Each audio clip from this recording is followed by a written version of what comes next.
ngayong araw na to talaga namang napakaganda ng araw dahil isa-isa na po nagdadatingan ang bagong units ng Honda motorcycle. Siyempre, congrats sa Honda Philippines dahil sa kanilang bagong nilaunch na Honda Winner X 150. Pero ngayong araw na to mga tol, hindi siya bago dahil last year pa po siya inilabas. Ang nagkataon lang na ngayon lang siya dinala dito sa ating lugar, dito sa General Santos City. Kaya tara, samahan niyo ako at alamin natin ang presyo at specs ng motor na to. Let's go!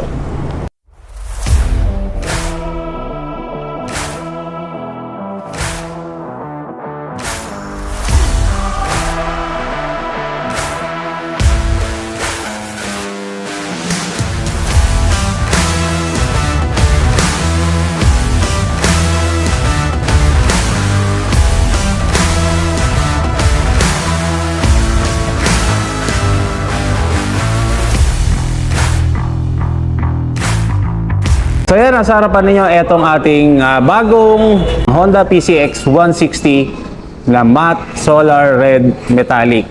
So ito mga tol, napakaganda ng kanyang color combination dahil meron siyang matte red at merong black, and then yung kanyang emblem sa likod color gold, katulad din nung sa ADB 160. So ito po yung kanyang emblem. Ang idinagdag dito yung kanyang emblem ng 160. Unlike dun sa previous na PCX, nakalagay lang po PCX, wala na po siyang 160 dito. So dito sa ating bagong color update ng PCX 160, so ayan na po siya, kompletong-kompleto at napakaganda at napaka-premiado ng forma nitong ating PCX 160. So dito sa matte solar red na metallic na PCX 160, wala naman po siyang pinagbago, no? Pagdating sa kanyang makina, ganun pa rin. Dito lang sa kanyang kulay at dito sa kanyang emblem na dinagdagan ng 160. At yun lang po ang pinagbago dito. Pero ang kagandahan dito talagang napaka-forma at talagang attractive ang kulay nitong matte solar red na metallic. Punta natin ang kanyang engine displacement. Ito ay merong 157 cubic centimeters at meron siyang 4-stroke, 4 valves, single cylinder, single overhead cam, at saka naka-liquid cooled ang kanyang cooling system. So goods na goods po yan mga tol para sa isang long rides para dito sa ating PCX 160. Pagdating naman sa kanyang engine, syempre ito pa rin ay naka ESP Plus or yung tinatawag natin na Enhanced Smart Power Plus. So ito po mga tol, napakaganda ng makina nito, napakalakas.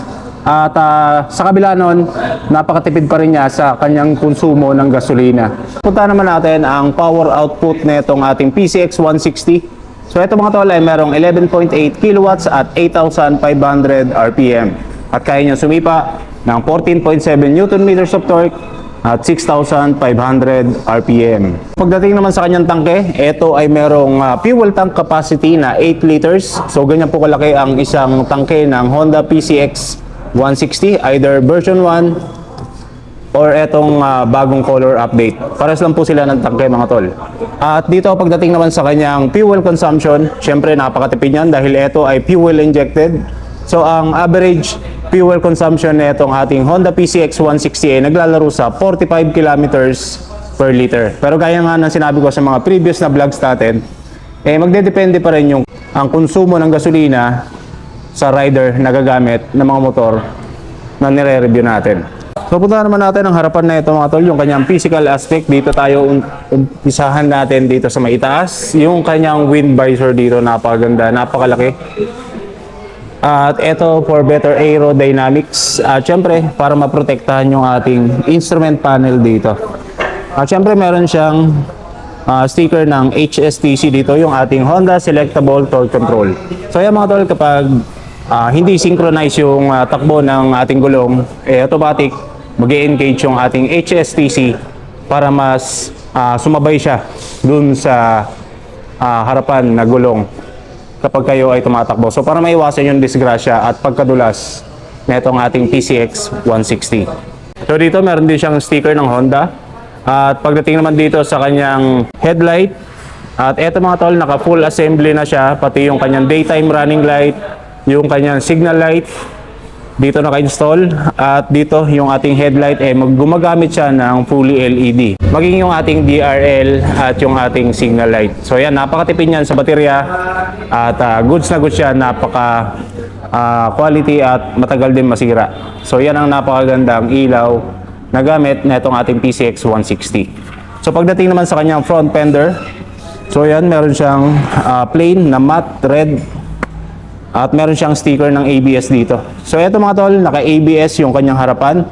So ang meaning ng ABS at ang function nito, kapag automatic kang nag-brake dito sa kanyang harapan, may iwasan niya mag-lock yung ating disc brake. So iwas dulas, iwas disgrasya din. No? So ito ang ABS, ang anti-lock braking system. So pagdating sa kanyang suspension naman, ito ay naka-traditional telescopic fork at sa kanyang braking system, syempre naka-disc brake at meron siyang dual piston caliper na may Nissan brand. At ito yung kanyang plain disc. At pagdating sa kanyang cast wheels, syempre ito ay naka-cast wheel at meron siyang bronze na kulay dito. Napakaganda ng kanyang combination talaga.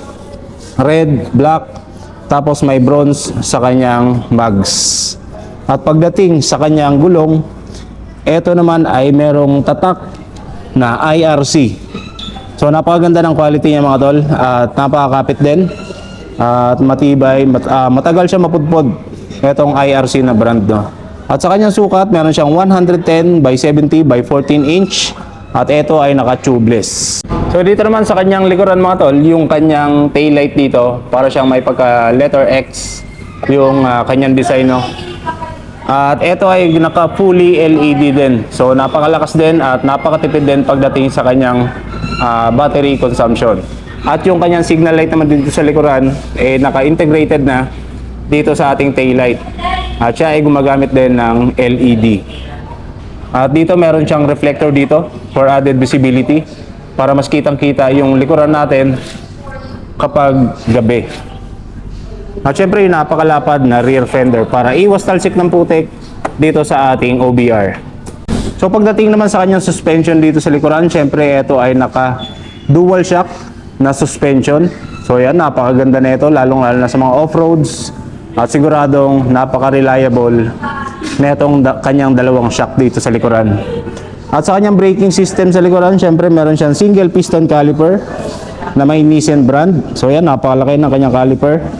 At meron siyang plain disc. Wala siyang ABS dito sa likod mga tol dahil yung kanyang ABS doon lang po sa harapan ng ating gulong. Ito naka-cast wheel at yung kanyang gulong naka-IRC din at napakalapad na ito dahil meron siyang sukat na 130 by 70 by 13 inch. At ito ay tubeless. Pala meron din siyang tire hugger dito. So pang-protekta sa mga putik na tumatalsik dito sa loob ng ating makina. So para iwas linis or iwas hassle sa paglilinis, lalong-lalo na dito sa parte ng kanyang makina. Natin ang kanyang instrument panel. Ito ay gumagamit ng digital. So lahat yan mga tol ay naka-digital na. At yung kanyang indicators dito, nandito sa kanyang magkabilang gilid, meron siyang high beam and low beam or high beam indicator. Yung kanyang battery indicator, check engine indicator, yung temperature. At dito naman sa kabila, yung traction control. At yung ABS and yung stop and start. So yan ang mga indicators niya. At meron siyang dalawang buttons dito kapag gusto mong i-access yung kanyang instrument panel or magpapalit ka ng trip meter or magre-reset ka. So meron siyang buttons dito. At pagdating naman sa kanyang manubela, syempre ito ay naka-upright position, naked handlebar.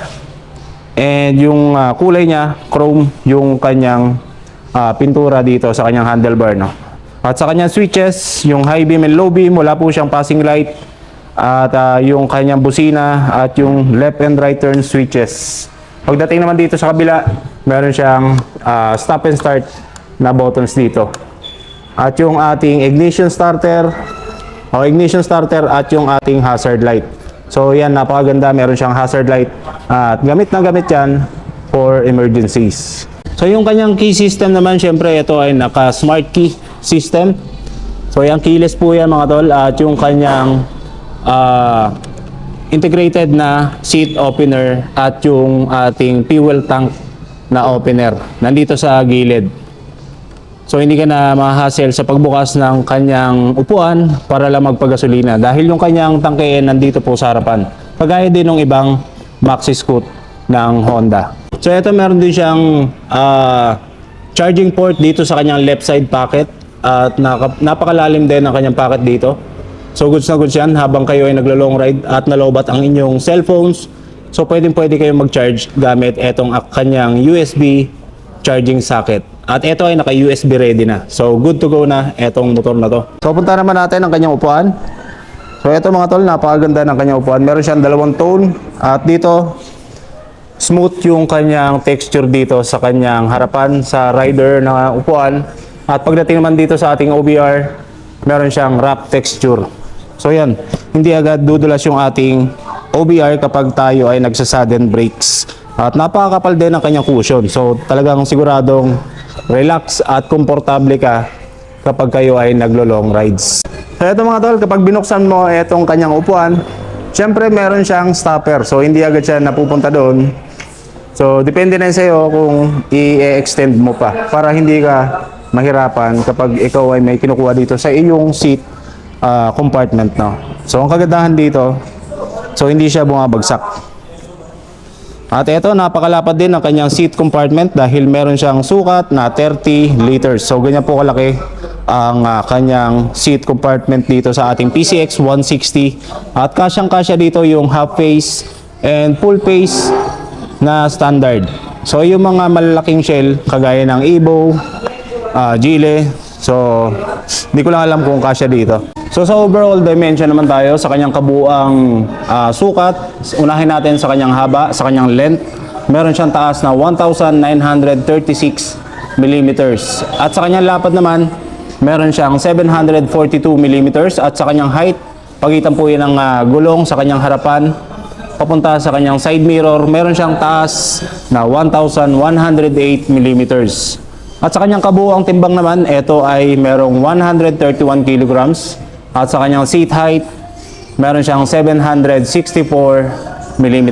Sa kanyang ground clearance naman, pagitan ng ilalim ng board, papunta sa sahig, so meron siyang taas na 134 mm. Ito mga tol ay equipped ng alarm, anti-theft alarm. So yan, ang napakagandang features na ininilagay dito sa ating PCX 160. Ang anti-theft alarm para iwas nakaw.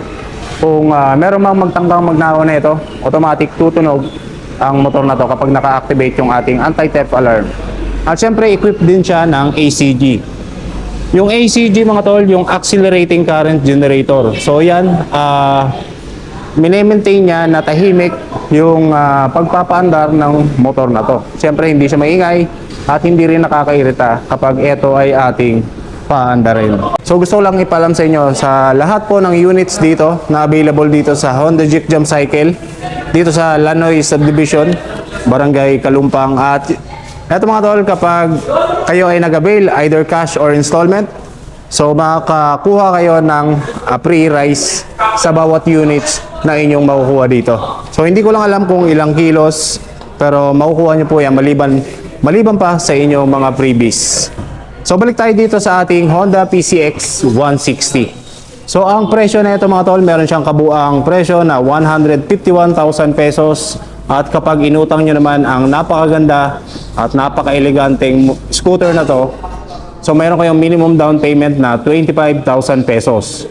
At sa loob ng kanyang 36 months na terms, meron kayong monthly amortization at 5,989 pesos. With rebates po yan ng 200 pesos kapag maaga kayo nakapagbayad para dito sa ating Honda PCX 160. Siyempre with pre-TPL insurance, pre-registration at yung ating jersey, no? Para dito sa ating matte solar red na metallic na PCX 160 ng Honda. So yun mga tol, sana nagustuhan ninyo ang ating feature sa video na to.